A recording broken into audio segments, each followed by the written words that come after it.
Olukiiko lw'abaminisita kabineeti luganya okusaba kwa minisitule y'ebyobulamu obutajja musolo ku mmotoka ezaaguliddwa mu nsimbi ezaasondebwa gavumenti nga ezijja mu bitongole eby'enjawulo n'abantu kinnoomu okulwanyisa ekirwadde lumiimamawuggwe. Minisitule y'ebyobulamu yabadde esabye olukiiko lwa kabineeti lukkirize emmotoka zino 282 ezaaguliddwa mu nsimbi ezaakuŋŋaanyizibwa ttiimu yali ekulembera Rotarian Manuel Katongole zireme kusasula musolo, naye kino ne kigaanibwa. Emmotoka zino ezigenda okugabibwa mu disitulikiti ez'enjawulo olwaleero zaali zikwatiddwa ekitongole ekiwooza ky'omusolo ekya Uganda Revenue Authority olw'okubanga zaali tezinnasasula musolo.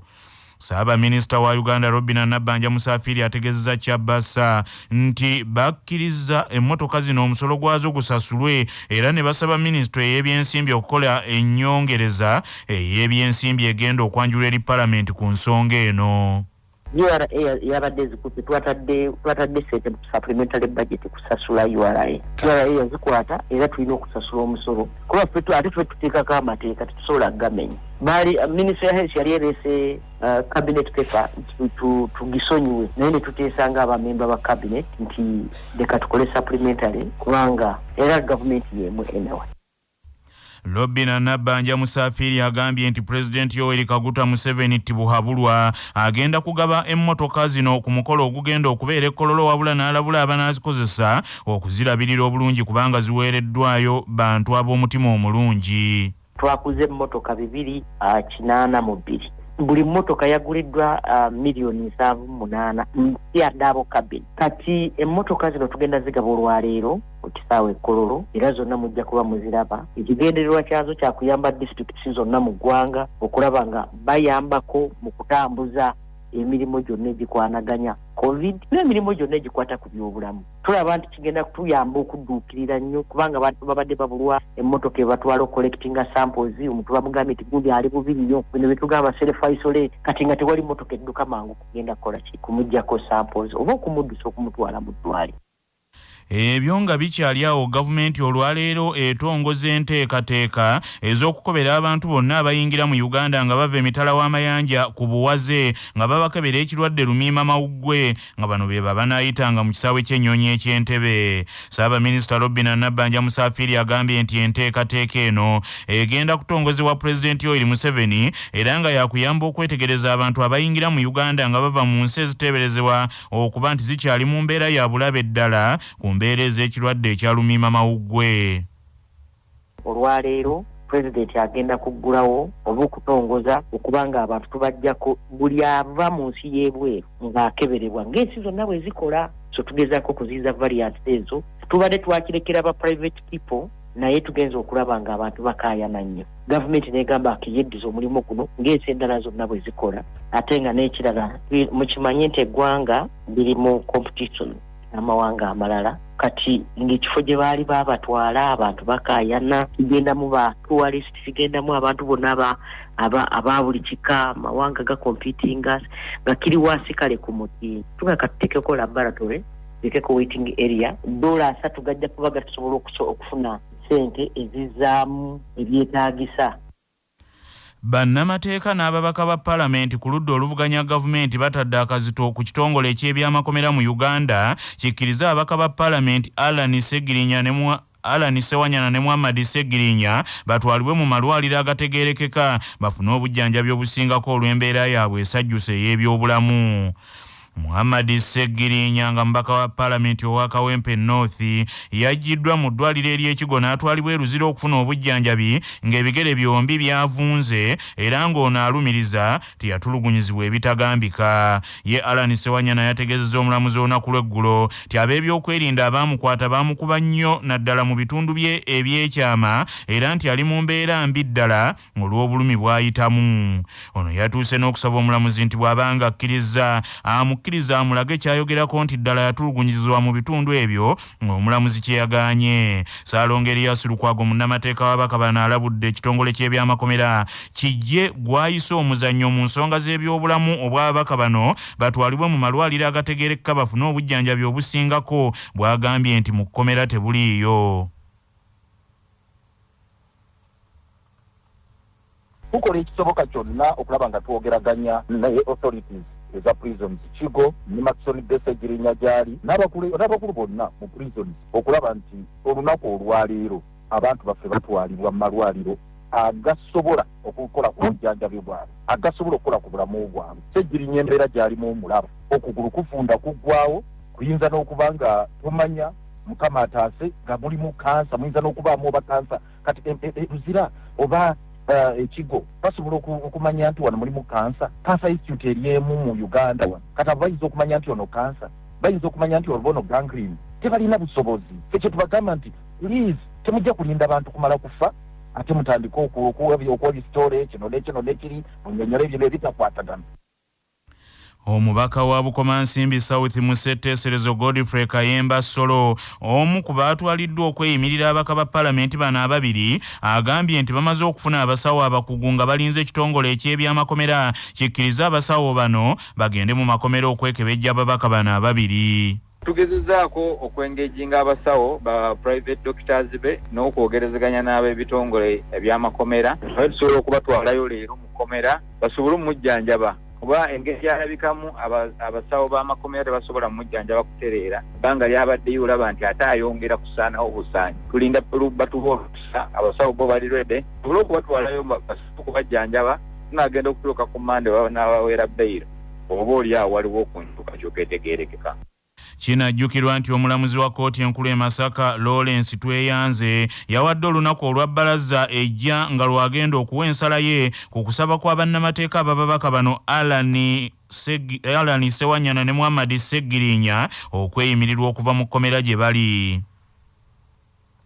Manya obuvuna obuddo obw'eddembe lyo tonyigirizibwa ddembe lyo ery'obwebange. Omulamuzi ali mu mitambo egy'okuwulira omusango ogw'obumenyi bw'amateeka kimukakatako okutegeeza omuwawaabirwa nti alina eddembe okusaba okweyimirirwa nga munnamateeka Kasimu Ssekalema bw'annyonnyola.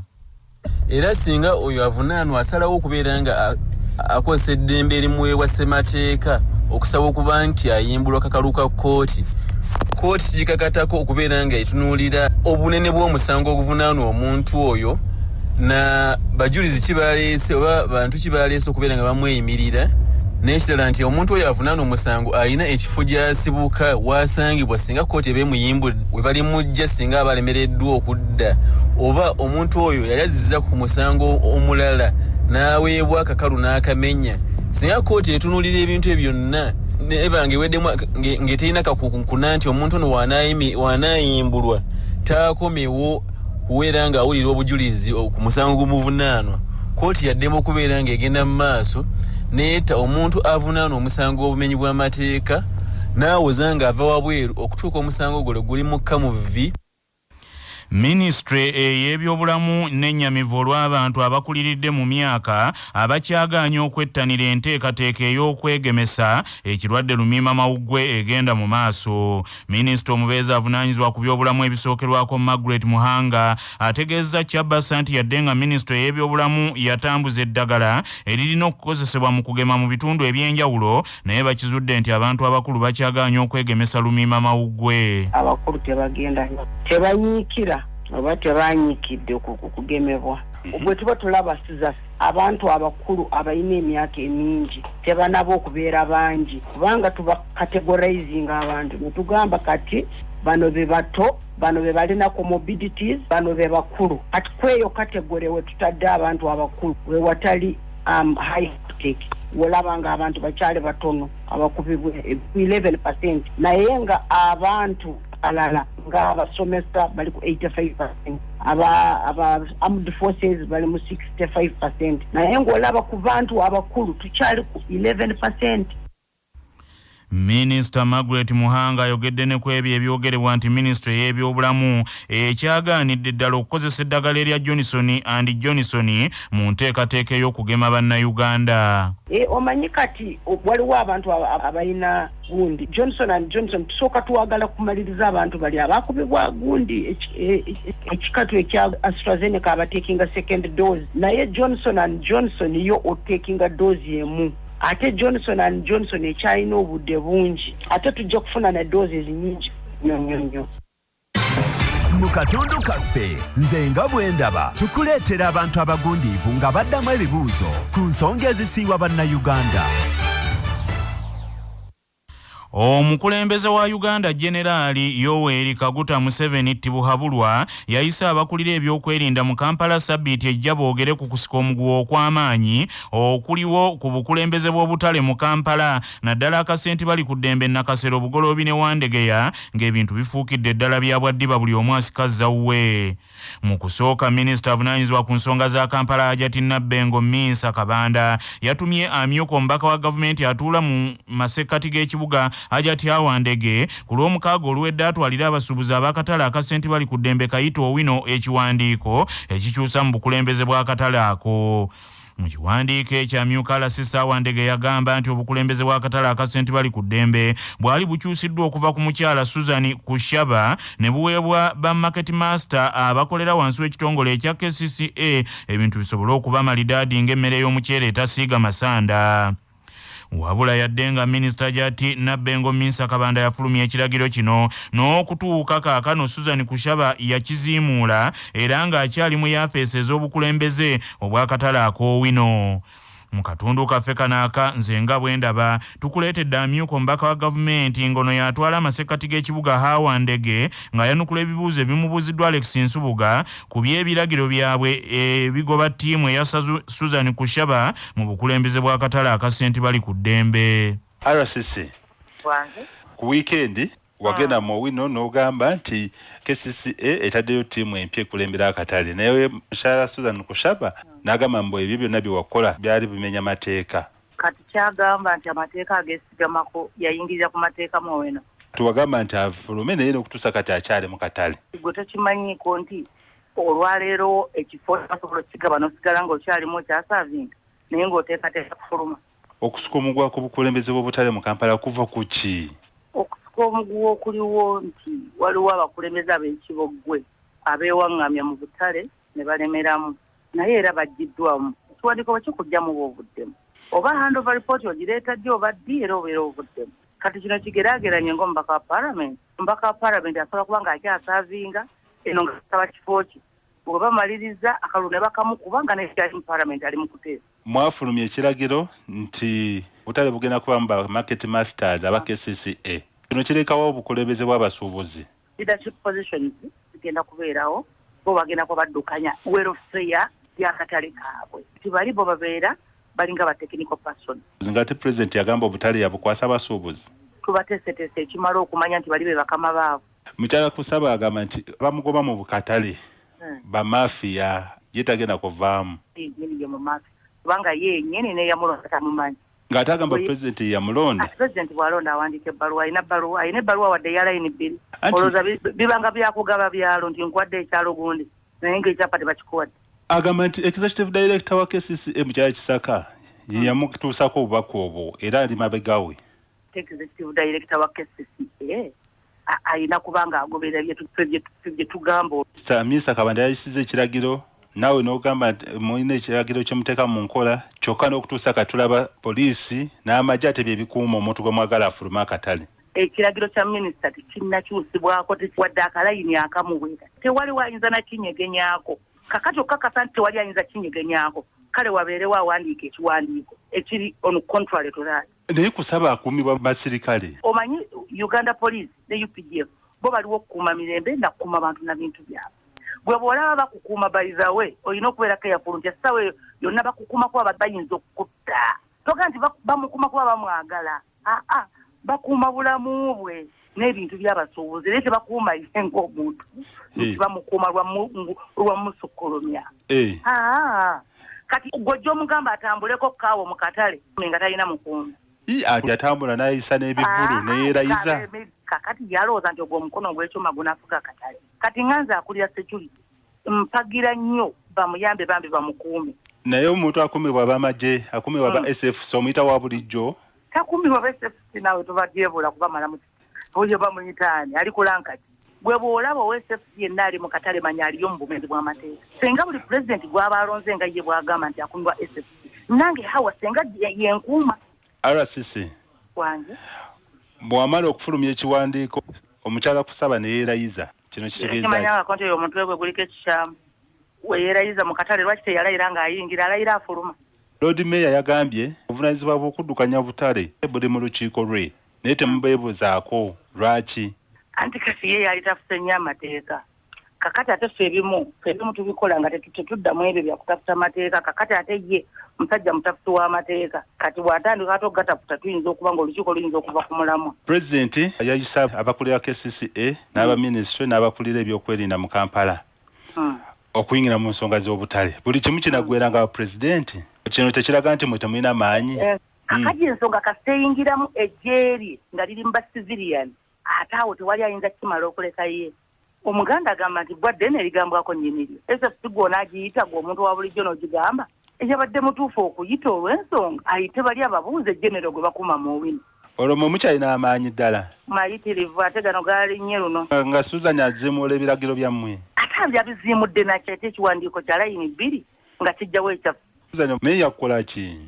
Ate nze talina kiyankola ekisookerako sina munnabyabufuzi. Nze ndi mukazi muyivu kati twasisinkanawo. Ndi mukazi musiraamu ye si musiraamu. Mwenna mugamba mukolera Pulezidenti naye bw'agamba tetulina ebbaluwa Hajjati Misa agenda kulaga ye nange ngenda kulaga eyange naye akulaga eyiye. Amawulire g'ebyemizannyo mu mawulire gaffe agaca Basafama. Omuddusi w'emisinde Nakinku ku mutendera gw'ensi yonna mu Uganda Joshua Cheptegei ateereddwa ku lukaala lw'abaddusi abasajja 10 okuvuganya ku ngula y'omusajja asinze banne omwaka guno 2021. Ekibiina ekiddukanya omuzannyo gw'emisinde mu nsi yonna ekya World Athletics Federation kye kifulumizza olukaala luno era omuwanguzi wakulangirirwa mu mwezi ogw'e12 omwaka guno. Kinajjukirwa nti Joshua Cheptegei omwaka guno yawangulira Uganda omudaali ogwa zaabu mu mita 1500 n'ogwa ffeeza mu mita omutwalo ogumu mu mpaka ez'Olympics ezaali e Tokyo Japan n'afuuka munnayuganda asoose okukola kino. Ono ku lukaala luno era agenda kuvuganya ne munnansi wa Kenya Eliud Kipchoge eyeddizza omudaali ogwa zaabu mu kudduka ebyalo mu mpaka ez'Olympics. Abalala abavuganya munnansi wa Portugal Pedro Pichado, Damian Warren owa Canada, Daniel Starr owa Sweden n'abalala. Okulonda abanguzi kugenda kubeera ku mitimbagano egya World Athletics Federation okutuuka nga 6 omwezi ogujja. Mu katundu kuno kwe kwaffe n'ennono ezaffe ezawano.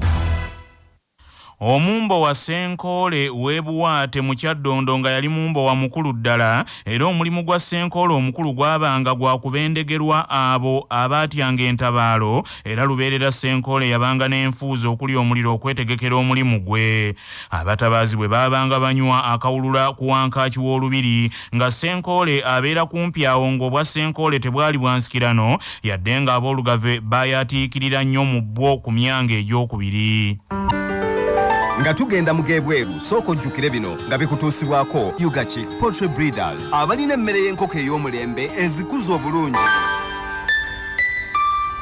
Olwaleero ennaku z'omwezi ziri 22 omwezi ogw'e10 ogwa mukulukusa bitungotungo omwaka ogw'2021. Bwe lwali bwe luti mu 1978 gy'emyaka 43 egyakayita okukaayana n'okugwaŋŋana mu malaka byabalukawo wakati w'omujaasi munnayuganda n'abajaasi aba Tanzania n'abantu abalala abaali mu bbaala ku nsalo ku ludda lw'e Tanzania nga banywa ku mwenge. Oluyombo lw'ebbaala luno ye yali emmanduso ennyini ey'olutalo olwali lumaze ebbanga nga lubindabinda wakati wa Uganda ne Tanzania nga President Idi Amin Dada nti yali ayaayaana okujja ku Tanzania ebitundu by'e Kagera ng'agamba nti bya Uganda bwoya. Eyaduumira abaana mu ggye lya Uganda okutandika okulumba Tanzania ye Koloneli Juma Butabika kyokka yadde nga Uganda yasooka kulumbisa maanyi naye gye byaggweera nga bagikubye era enkomerero yali ya President Idi Amin yennyini okuggibwa mu buyinza. Amawulire okuva ebweru w'eggwanga. Olutalo lwandibanga kaakano lubindabinda wakati w'ensi ebbiri Kirimegga America ne China. President Joe Biden owa America bw'alabudde nti yandiyingira mu nsonga za Taiwan mu kulabula China nti esaagiranga kugwa yali esaagiddeko evvuuvuumira ku mwenyango. China egamba nti Taiwan ttwale lyayo era yalabula nti yandikwata emmundu n'egolola ettumba Abataiwan singa bongera okwoleka amafandali amawaggali wamu n'okwagala okujeema. Kyokka yo Taiwan egamba nti nsi eyeetengeredde era eyeetongodde etayinza kuganya China kugirengeza. wabula President Joe Biden azikubyemu ne zaaka bw'alangiridde nti America gy'akulembera yakuvaayo butereevu okutaasa Taiwan singa China yeetantala okugirumba ng'ebigambo bye abyogedde kati ng'omusaza Agulesiyani nti yakuliirako bantu bange. Okujojolika n'okw'amaanyi wakati wa China ne Taiwan kwaddamu okubalukawo. China bwe yabuusa ennyonyi ennwanyi mu bwengula bwa Taiwan nga ye Biden mu kukaawa agumizza Abamerika nti tebabaamu katengo konna ng'enjogera bweri ti kubanga China yennyini wamu ne Russia n'ensi endala ezirinamu kutwanyi zikimanyidde ddala nti Amerika mu nsi yonna esinga amaanyi mu by'ekijaasi. Agavudde mu kunoonyereza wano ku Kyabasa gakutuusibwako Ndejje University abasomesa omuyizi n'avuganya bulungi ku katale k'emirimu. Ndejje University, come experience a holistic approach to learning. Mu mawulire ag'ebya science abakugu bakizudde nti omuntu okuba n'obudde obuwanvu obw'okuwummula yadde nga kyamuganyulo naddala mu kuyamba omubiri n'obwongo okwezza obujja naye ate era kyandivaamu obulabe bwennyini eri obulamu bw'omuntu. Abayivu abaasookera mu kukozesa labbabandi nga butidanga mwe bassa ebipapula ne babikuba bannaabwe nga bali ku ssomero okunoonyereza okwa luno bakoledde ku Walton School mu nsi eya America ne balondoola Abamerika abakozi b'emirimu egy'enjawulo abasukka mu 300. Bakagezi munnyo bakizudde nti omuntu bw'aba n'obudde obungi obw'okuwummula nga mpaawo kyakola awaayo nnyo akadde okulowooza ku ebyo ebimweraliikiriza wamu n'ebimusoomooza olwo nno eyagenderedde okuwummula n'afundikira ng'ate mwattu atubidde mu birowoozo. Abadde mu mitambo gy'okunoonyereza kuno Profesa Malisa Sharif agambye nti omuntu akola ennyo nga tafuna nnyo budde bwa kuwummula yadde ng'oluusi afuna okusoberwa okw'obwongo okuva ku mulimu job stress naye ate nti tafuna nnyo budde bweraliikirira wamu n'okutubira mbirowoozo mu ngeri ekosa omutima. Bannaffe amawulire ag'essaawa eno kanga malirize mu bufunze. Bannamateeka n'ababaka ba Paalamenti ab'oludda oluvuganya gavumenti batadde akazito ku kitongole eky'ebyamakomera mu Uganda eno kikkiriza ababaka ba Paalamenti Alani Ssewanyana ne Muhammad Ssegirinya batwalibwe mu malwaliro agategeerekeka bafune obujjanjabi okusingako bw'obwo bwe bafuna olw'embeera yaabwe esajjuse nga Muhammad Ssegirinya yaggiddwa mu ddwaliro ery'Ekigo n'atwalibwa Luzira okufuna obujjanjabi ng'ebigere byombi byavunze ng'ono agamba nti atulugunyizibwa ebitagambika. Ye Alani Ssewanyana n'ategeeza omulamuzi nti ab'ebyokwerinda abaamukwata baamukuba nnyo mu bitundu bye ebyekyama era n'asaba omulamuzi akkiriza amulaga embeera gy'alimu newandibadde ng'omulamuzi yagaanyi. Olukiiko lw'abaminisita kabinenti luganya okusaba kwa minisitule y'ebyobulamu obutajja musolo ku mmotoka ezaagulibwa mu nsimbi ezaasondebwa gavumenti ng'ezijja mu bitongole eby'enjawulo n'abantu ssekinnoomu bannayuganda okulwanyisa ekirwadde lumiimamawuggwe. Yo minisitule y'ebyobulamu yennyamidde egamba nti abantu abakuliridde mu myaka bakyagaanya okwettanira enteekateeka ey'okwegemesa ekirwadde lumiimamawuggwe. Amyuka omubaka wa gavumenti atuula mu masekkati g'ekibuga Hawa Ndege ategeezezza nti ekiragiro ekya minisita owa Kampala Hajati Nabbengo Minsa Kabanda ekifulumya obukulembeze bwa Susan Kushaba akatale aka Ssentibali ku Ddembe Kayite Owino kikyaliwo nnyo ng'era Susan Kushaba si mukulembeze w'akatale ako nga mpaawo na muntu yenna yamulonda ku bukulembeze obwo. Olutalo lwandibanga kaakano luyinda ng'era lubindabinda wakati w'ensi ebbiri kirimegga mu nsi yonna Amerika ne China. President Joe Biden akulembera Amerika alabudde China nti singa yeetantala n'erumba Taiwan tewali kulonzalonza agenda kufuna ekirowoozo ekiyingira mu lutalo luno ataase Taiwan. Bannaffe amawulire ag'essaawa eno bwe gatyo bwe gagenze tova ku laadiyo ey'obujjajja.